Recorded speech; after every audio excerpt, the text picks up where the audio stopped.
今次大火嘅元兇咩？事實上咧，竹本身咧嘅燃點係260至290度，係唔會瞬間助燃，同時間纖維好多度熱慢。而咧多個現場圖片都顯示咧喺大火之後，即使所有網燒晒，但係咧個竹棚都只係燻黑咗，大部分咧都係完好無缺咁樣留喺度。就算今次地盤咧係轉用咗金屬嘅棚架，喺咁樣嘅大火之下咧，金屬嘅傳熱性咧都係會將高溫帶到去其他地方，再加埋火舌咧都係會令到火勢蔓延嘅。巴黎聖母院咧都係咧金屬棚架，因為大火造成嚴重嘅變形。竹並唔係嗰個重點，其實就連棚網都唔應該係個重點，因為正常嘅棚網咧係需要符合阻燃嘅標準，唔通轉用咗金屬棚就唔需要用棚網咩？其實真正造成今次大火嘅原因係人啊！早喺2024年9月6號同埋16號嘅時候，已經有雲福苑嘅居民咧向政府部門投訴，關心咧棚網易燃嘅問題，但係佢哋只係獲得回覆話棚網咧發生火災嘅風險咧相對較低，而佢哋咧執行嘅條例入面咧都冇涵蓋到棚網同埋任何物料嘅阻燃標準。而咧潘焯鴻咧都喺2024年進行嘅拍片實測其他進行緊大維修嘅屋苑棚架防火性嘅時候咧，都發現咧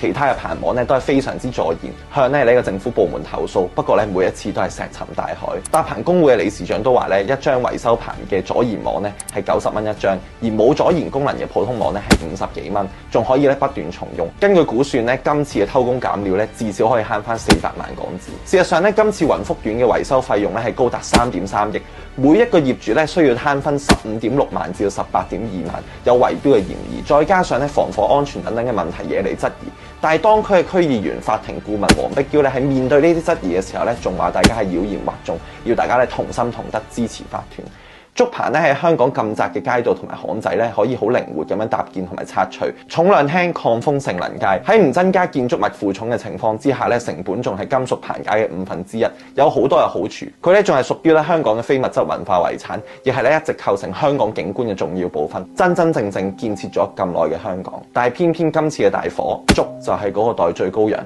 而下一次咧又唔知係邊一個做呢一隻羊咧。而家講所有嘢都已經太遲啦，希望逝者